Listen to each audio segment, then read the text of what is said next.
ہم نے تو ایسا کلمہ نہیں پڑھا نہ لکھا ہے لوگوں کے سامنے جس میں ہم نے اللہ کا نام ہٹا کے سرکار کا لکھا ہو. ہم نے تو نہیں لکھا ایسا کوئی کلمہ. آپ پتہ نہیں کہاں سے لکھتے ہیں. ہم تو جو کلمے یہاں پڑھتے ہیں وہ سب کے سامنے ہیں. لا الہ الا اللہ آدم صفی اللہ سے شروع ہو کر لا الہ الا اللہ محمد رسول اللہ. اچھا، ایک ہوتا ہے کلمہ جس کو انگریزی میں کہتے ہیں مینیفیسٹو، اور اس کی فارمیشن اللہ کی توحید اور نبی کی نبوت یا رسالت ہے. تو اس کی ایک مخصوص ریلیجس کنوٹیشن ہے. اور ایک لفظ ہے کلمہ عربی زبان کا، اس کا مطلب ہے کہ کوئی بھی سینٹنس، کلمہ کلمات. تو اب جو میں بولوں ادھر آؤ، یہ بھی ایک کلمہ ہے. نہ جانے آپ کون سے کلمے کی بات کر رہے ہیں. اور پھر اگر کلمے میں کوئی رد و بدل کرے گا بھی تو کلمے کے دو حصے ہیں. کلمے کا ایک حصہ جو ہے وہ چینجبل ہے جس میں نبوت کا ذکر ہے. وہ چینجبل کیوں ہے؟ کیونکہ 1,24,000 پیغمبر آئے ہیں، ہر مرسل کا کلمہ مختلف تھا.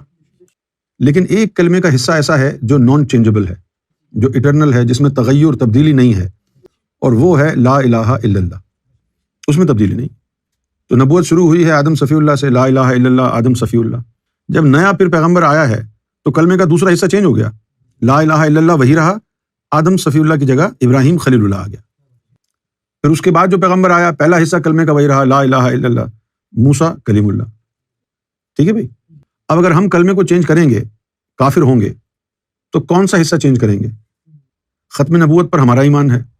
نبی کریم صلی اللہ علیہ وسلم کے بعد کوئی نبی نہیں آئے گا، کوئی رسول نہیں آئے گا اور نہ آ سکتا ہے. جو ختم نبوت کے بارے میں جس کا ایمان نہیں ہے وہ ہماری نظر میں کافر ہے.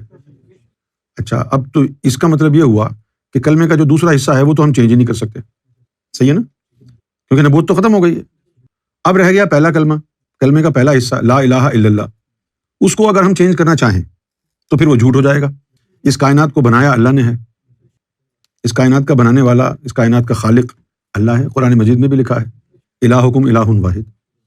اگر وہ حصہ اگر ہم چینج کریں تو جو ہم تعلیم بیان آپ کے سامنے کر رہے ہیں وہ ساری غلط ہو جائے گی. ہم تو لوگوں کو اللہ کا درس دے رہے ہیں نا. اگر ہم نے اس طرح کلمے چینج کیے ہوئے تھے تو پھر ہم لوگوں کو قرآن و حدیث تو نہ سناتے نا. اب رہ گئی بات کہ کلمہ سبقت کیا ہے. کلمہ سبقت جو ہے وہ کلمہ ہے جو سب سے پہلے آیا. سوال یہ پیدا ہوتا ہے سب سے پہلے سے مراد کیا ہے؟ کس سے پہلے آیا؟ ان تمام کلموں سے پہلے آیا یا ان تمام کلموں کے رب سے پہلے آیا؟ سوال یہ ہے. وہ کلمہ سبقت، اس کا ذکر قرآن میں ہے جو کلمہ سبقت ہے. اور اس کلمہ سبقت کے لیے اللہ تعالیٰ نے فرمایا کہ یہ تمام انسانیت جو ہے ایک امت واحدہ ہوتی اگر تمہارے رب کو کلمہ سبقت کا انتظار نہ ہوتا. وما کان الناس الا امۃ واحدہ. اور انسانیت جو ہے وہ امت واحدہ ہوتی. فاختلفوا، لیکن وہ اختلاف ہو گیا، الگ الگ ہو گئے. ولولا کلمۃ سبقہ، اور اگر وہ جو کلمہ سبقت ہے من ربک لقضی بینہم فیما فیہ یختلفون، کہ وہ تمہارا جو رب ہے اگر اس کو کلمہ سبقت کا انتظار نہ ہوتا تو پھر یہ اختلاف نہ ہوتا لوگوں میں، جس کی وجہ سے امت واحدہ کا تصور نہیں رہا. اب یہ جو کلمہ سبقت ہے یہ کیا ہے؟ یہ کلمہ سبقت جو ہے وہ اشارہ ہے قرآن مجید کے حروف الف لام را کی طرف.